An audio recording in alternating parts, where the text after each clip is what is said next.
8, right? For you, Yep. Ziad? All right, let's go Yep. 7. Who do you get at 7? All right. Number 7, I got the Hornets. And let me tell you why. Okay. Okay. LaMelo Ball has played the same amount of games as all of us combined in the last 2 seasons. He has not been available.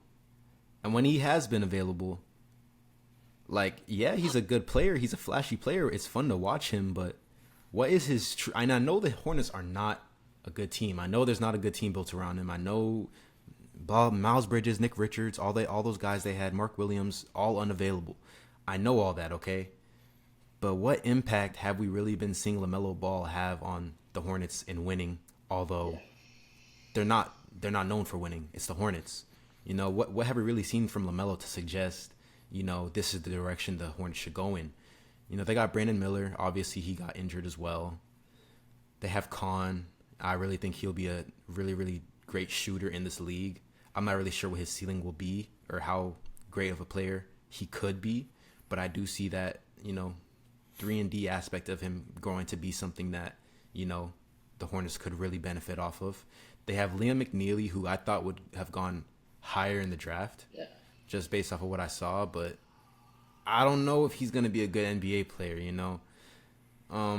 There's definitely some things that he does really well. He's a really good shooter. Well, for college, we don't know what he's going to be in the NBA though. But like Trey Mann, we know about Trey Mann. Like he's not that good. Nick Smith, I was a big Nick Smith truther last year, but he was just inefficient. And then when he got his chances to start, he just bottled every last one. He wasn't really that good. They have the dude from Creighton, Kalkbrenner. Decent player. I mean, obviously rookie, or yeah, I think so. Yeah. Yeah. We don't know if he's gonna be a good NBA player. Probably not, but there's something there. But I'm sitting here thinking I should have had them lower than I had the Blazers. Like they should have been my number 9, but it's too late for that. So K2, I saw you had a bit of a weird reaction. Yeah. So, based on obviously what Ziad said, I actually have the Hornets at 2. Hoo hoo. 2? I have the Ooh. Hornets at 2. What Hornets? The Yeah, Hornets like of the Charlotte. Guangdong Hornets? Holy shit. The Charlotte Hornets, you got them at 2. Yes, I have them at 2. Now, okay. It's Hang not on. hard. I'm sorry. It- If before you start speaking, if you say anything good about Tejan Salone, I'm gonna leave this podcast. Yeah. I'm not gonna lie. I'm looking at my notes right here. I have key players under every team. Tajon Salon, whatever the fuck his name is, he's not on here. Okay, good, we're good, we're good, we're good. Okay. That nigga is ass. I mean, You're just super high on Brandon Miller and LaMelo. yeah. Okay. Okay. So here's what I'll say. Right. Obviously, it's not hard to see the vision for this team and what they want to be. I know he's had a problem with availability, but LaMelo Ball is clearly a star player. There's clear all-star upside in Brandon Miller.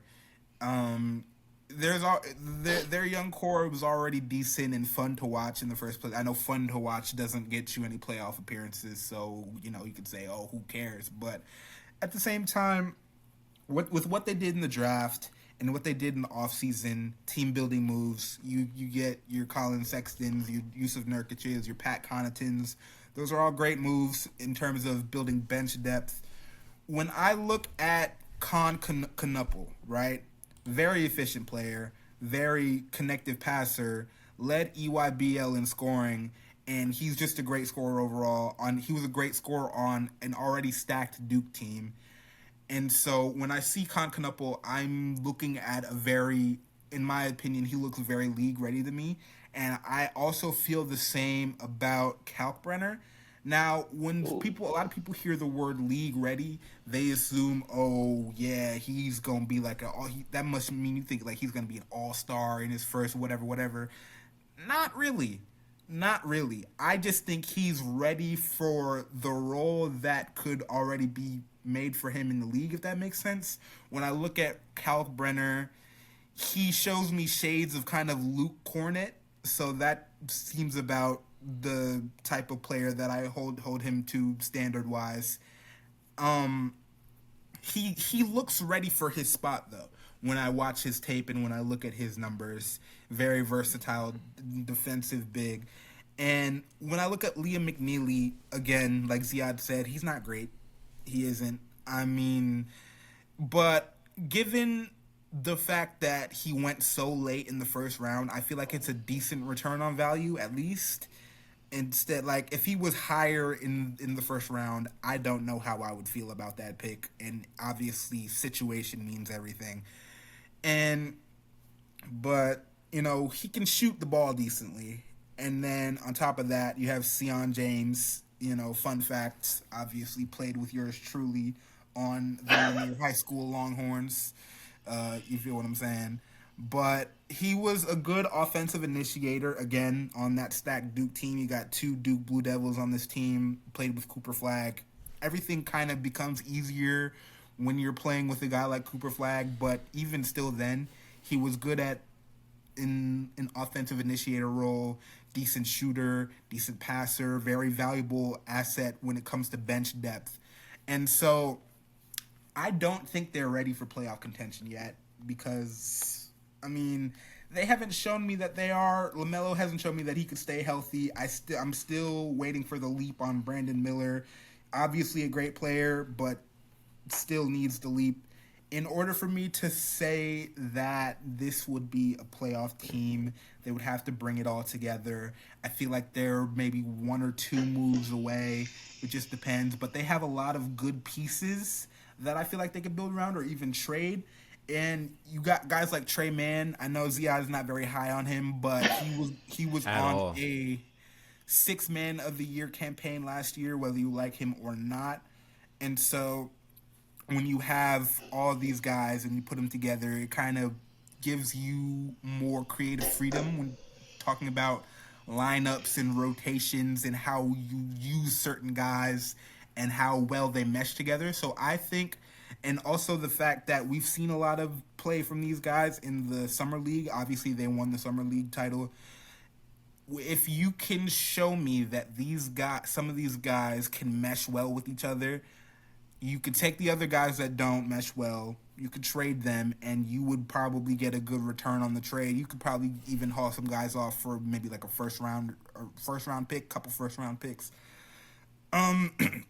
But yeah, and they got a lot. And I forgot to even mention Musa Diabete. I don't know how you pronounce it. Yeah, Diabate. Great rebounder for his size. I like what I saw when I was looking at his tape. I was watching some of his tape even during an earlier episode of Foos Pod back when I was in Boston. In the coming years, this is really more of like an experiment, but on paper and what these guys could become, obviously, because when we're ranking young cores, upside is a big part of it. Potential is a big part of it. And so I feel like if these guys can reach the heights that they're capable of, this could be a team where it's like, it's either they succeed well in this East or we look back and we see, damn, like all these guys were on the same team. It's kind of like a 2012-13 OKC Thunder type of thing. Like, wow, you really had all these guys on one team and you didn't do anything with them? It's crazy to think about. But 2 may be a little high, but I'm still confident in my spot just given the sheer amount of talent on that roster under 25 and, you know, the amount of guys that you have. And again, I don't see playoffs for them in the near future, but I do have faith in this team. So, yeah, I don't know. Interesting, yeah. So I personally have them more around where Ziad has them because I think while they do got good guys and they have a lot of potential, I think the lack of a star guy is kind of holding them back from me putting them in the top 5 or top 3. I'm not sold on LaMelo. I think he's inefficient. I don't think he can ever be a championship 1 or even a championship 2. Brandon Miller, we don't know much about him yet. But yeah, there's some good. I like Kalkbrenner and Kniffel, but I think those are more just interesting guys versus some of the guys in the top five who are like proven. Toby, before we move on, what do you think? I think a lot been said about the Hornets, but I guess quickly, do you agree with them or you kind of disagree with what's been said so far? I have Charlotte at number 10. I really do like LaMelo. He just can't stay on the court. Brand what's his name? Fucking Brandon Miller. dude from Bama, Brandon Miller. Miller. Yeah. I really do like him. He's very good. He's gonna be very good. Coming off of an ACL tear, if I'm not wrong. He's on my fantasy team. Big blow, but he produces. I just want to see him stay on the court. Same with LaMelo. Not really sold on, but outside of those two, I'm not really sold on anybody. Well, Knuckle, I know he's gonna be good, but how good can Knuckle really? How good can he really be? Like, how much can he really help you outside of LaMelo and Brandon Miller? He's gonna do what he's gonna do. He's gonna do his job. We know that. We know what that job consists of. But does that really have that much value when talking about potentials of young cores? And then you bring in guys like McNeely, which I'm not high on. He didn't have a good season at UConn at all. Granted, they said kind of playing out of position in a system that wasn't really built for him, but he chose the system. So he's seen what UConn has done over the past few years. He chose to go into that system, and he just didn't play well. The numbers, even the shooting numbers, he wasn't as efficient as we thought he would be.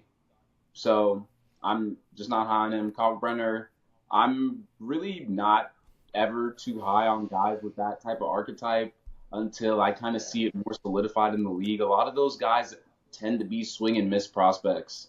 And not even that this was like a big swing or anything, top of the second Yeah, round. because when was he? Yeah, he's a second rounder. Okay. Yeah, so Yeah. honestly, I'm not really rating him. I'm not. Outside of that, the core is pretty garbage. Dejan Salone is enough to bring down that young core in my a few spots. Bro, he's probably the worst pick in a long time. That pick, and I'm thinking, why? Like Upside. what? Literally, what sense does this make? You have all these. It was- You Yeah. have Nick Richards and what's the other guy who just got traded to Phoenix too? Mark Williams. Mark Williams. You got two very injury-prone centers. You have Miles Bridges, LaMelo, Brandon Miller, and then you go draft Tejan Salone. What does that do for you? What type of value